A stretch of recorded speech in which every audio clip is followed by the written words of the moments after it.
안녕하세요 여러분. 이번 시간에는 이벤트 전파에 대해서 배워보고 이벤트 전파 안에 캡처링 단계, 그 다음 버블링 단계 등 각각의 단계가 어떤 역할을 하는지 알아보고 이벤트 전파에 대한 제어도 해보도록 하겠습니다.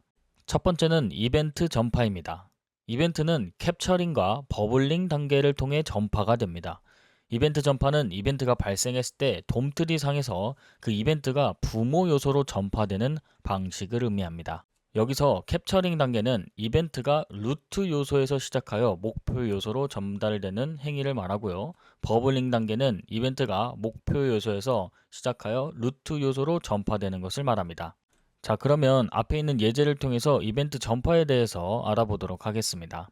스크립트 부분을 같이 보겠습니다. 이너 div와 아우터 div 요소에 이벤트 리스너를 추가를 하게 됩니다.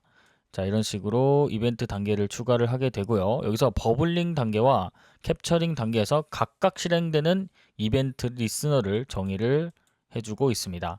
그 다음에 true의 값이 전달되면 캡처링 단계에서 리스너가 실행이 되고 기본적인 false에 대해서 사용이 된다면 버블링 단계에서 리스너가 실행이 되도록 지금 이벤트 전파에 대한 예시가 만들어져 있습니다.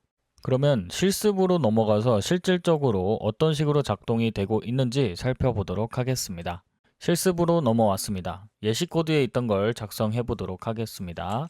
자, 우선은 div 코드를 저는 두 개를 작성을 해주고요. 바깥에 있는 div 쪽에 id 값을 outer라고 제가 id 값을 지정해 주겠습니다. 그리고 여기는 바깥이라고 해주고 div라고 해주겠습니다. 그 다음에 id 값은 여기에 inner라고 해주고요. 그 다음에 안쪽 div라고 작성하고 저장해 주도록 하겠습니다. 자, 그 다음에 우리가 식별을 조금 더 쉽게 하기 위해서 스타일을 넣어 줄 건데요. 자, 스타일은 여기서 저는 div 요소를 패딩을 20픽셀로 주고요. 패딩은 20픽셀로 만들어 주고요. 그 다음에 보더 값을 좀 주겠습니다. 보더 값은 1픽셀, 그 다음에 솔리드로 블랙 색상으로 주고 저장 눌러주도록 하겠습니다. 자, 그러면 이런 식으로 지금 각각의 패딩에 맞춰서 지금 div 요소들이 나오는 걸 확인할 수 있습니다. 자, 그 다음에 스크립트 부분을 작성해 보도록 하겠습니다. 우선은 스크립트 부분에 첫 번째 해당하는 것은 const를 통해서 변수를 하나 만들어 주고요. 여기에 outer라고 저는 만들어 주도록 하겠습니다. outer div로 만들고, 자, document 그 다음에 get element by id를 통해서 outer를 찾아주고요. 자, 여기서 outer를 찾아주고, 자, 이 부분을 복사하고 밑으로 붙여넣기 해서 inner 부분도 찾아주도록 하겠습니다. 그 다음에 이름도 여기에 inner라고 작성해 주도록 하겠습니다.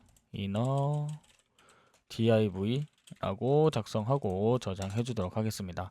그 밑에 부분에는 우선 이벤트 리스너를 추가할 건데 버블링 단계에 대한 이벤트 리스너를 추가해 주도록 하겠습니다. 첫 번째는 inner로 만들어 주고요. inner div.add 이벤트 리스너를 통해서 클릭 이벤트를 한번 생성해 보도록 하겠습니다. 자, 에러 펑션을 통해서 저는 만들어 줄 거고요.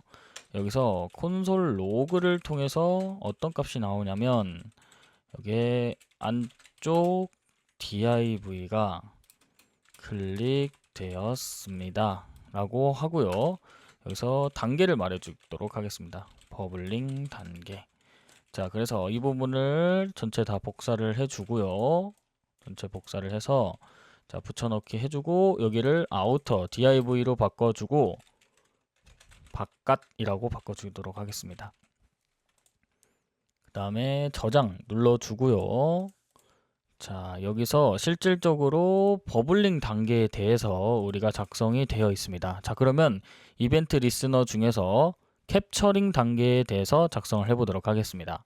바로 작성을 좀 해주면 여기에 inner div 부분을 작성을 해주고요. 그 다음에 add 해가지고 이벤트 리스너를 추가해 주도록 하겠습니다. 동일하게 클릭에 해당하는 부분이고요. 그 다음에 저는 arrow 펑션을 통해서 이쪽에 만들어 주도록 하겠습니다. 자, 그 다음에 이 부분을 그냥 복사해도 좋을 것 같습니다. 이 부분을 복사해서 자, 안쪽이라고 바꿔주고요. 그 다음에 여기에 캡처링이라고 바꿔주도록 하겠습니다. 캡처링. 다음에 이 부분을 동일하게 복사해서 붙여넣기 하고 아우터 div 넣어주고요. 그 다음에 바깥이라고 만들어주고 저장 눌러주도록 하겠습니다. 자, 그 다음에 가장 중요한 것은 캡처링 단계에서는 true에 대한 값이 있다면 이 값을 만들어 주도록 하겠습니다. 자, 이런 식으로 true를 추가해 주시면 됩니다. 자, 그 다음에 실질적으로 이 div에서 우리가 어떤 이벤트들이 작동을 하는지 같이 한번 살펴보도록 하겠습니다. 요소를 클릭해서 콘솔을 확인해 보기 전에 각각의 단계에 대해서 간단하게 설명을 한번 더 드리도록 하겠습니다. 자, 위쪽에 있는 버블링 단계에서는 이벤트가 목표 요소에서 시작하여 루트 요소로 전파되는 행위를 말을 하고요. 캡처링 단계는 이벤트가 루트 요소에서 시작을 하여 목표 요소로 전파되는 행위를 말을 합니다. 자, 그럼 콘솔을 한번 같이 눌러보도록 하겠습니다. 바깥쪽 div를 클릭을 하게 되면 이런 식으로 캡처링과 버블링 단계가 동시에 일어나면서 바깥쪽 div가 클릭되었습니다 라고 하는 콘솔이 나오게 됩니다. 자, 그럼 안쪽 div를 클릭해 보도록 하겠습니다. 안쪽 div를 클릭하게 되면 바깥쪽 div 클릭이 되었다고 뜨고요. 캡처링, 그 다음에 버블링 단계 동일하게 뜨는 걸 볼 수 있습니다. 그래서 바깥쪽과 안쪽, 그 다음에 안쪽, 바깥쪽으로 우리가 실질적으로 안쪽을 클릭했을 때는 이 부분에서 true 값으로 지정을 해줬기 때문에 true 값을 전달을 하면 캡처링 단계에서 리스너가 실행이 되고요. 우리가 기본으로 주지 않았을 때는 false가 실행되기 때문에 버블링 단계에서 리스너가 실행이 되는 겁니다. 자, 그러면 이벤트 전파를 제어하려면 어떻게 해야 되는지 살펴보도록 하겠습니다. 이벤트 전파를 제어하려면 event.stop propagation이라고 하는 메서드를 사용하여 이벤트가 더 이상 전파되지 않을 수 있도록 할 수 있습니다. 예를 들어 특정 이벤트가 발생했을 때 부모 요소로 이벤트가 전파되지 않도록 할 수 있는 것이죠. 앞에 있는 예제를 보면 inner div 요소를 클릭하면 이벤트 요소가 부모 요소인 outer div 요소로 전파되지 않습니다. 이는 event.stop propagation을 메소드를 통해서 이벤트 전파를 중단했기 때문입니다. 그러면 이전에 작성했던 실습 코드를 가지고 실질적으로 이벤트 전파를 제어해 보도록 하겠습니다. 실습으로 넘어왔고요. 필요한 부분은 제외하고 제거해 주도록 하겠습니다. 자, 우선은 이 부분을 다 캡처링 단계를 삭제해 주도록 하겠습니다.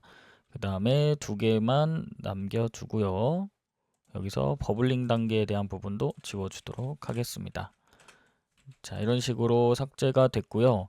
그 다음에 실질적으로 우리가 이벤트에 대해서 전파를 제어하기 위해서 여기에 이벤트라고 하는 하나의 이벤트 이렇게 해서 만들 수 있습니다. 자, 여기서 이벤트라는 걸 우리가 사용을 할 때 어떤 식으로 하냐, 이벤트라고 작성을 해주고 점을 찍습니다. 그 다음에 stop propagation 하고 여기서 작성을 하게 되면 이벤트가 전파 중지되는 부분인 거죠. 자, 그러면 같이 한번 클릭을 통해서 알아보도록 하겠습니다. 여기서 요소를 클릭을 하게 되면 바깥쪽을 클릭하게 되면 바깥 div가 클릭되었습니다 라고 나오죠. 그 다음에 안쪽을 클릭하게 되면 이런 식으로 우리가 생각했던 거와 다르게, 이전에 테스트했던 거와 다르게 이벤트 전파가 중지되었기 때문에 안쪽을 클릭해도 바깥 div가 클릭되었습니다가 나오지 않는 걸 확인할 수 있습니다. 자, 이런 식으로 이벤트 리스너의 이벤트 전파 중지를 통해서 부모로 우리가 전파되는 걸 막을 수 있습니다.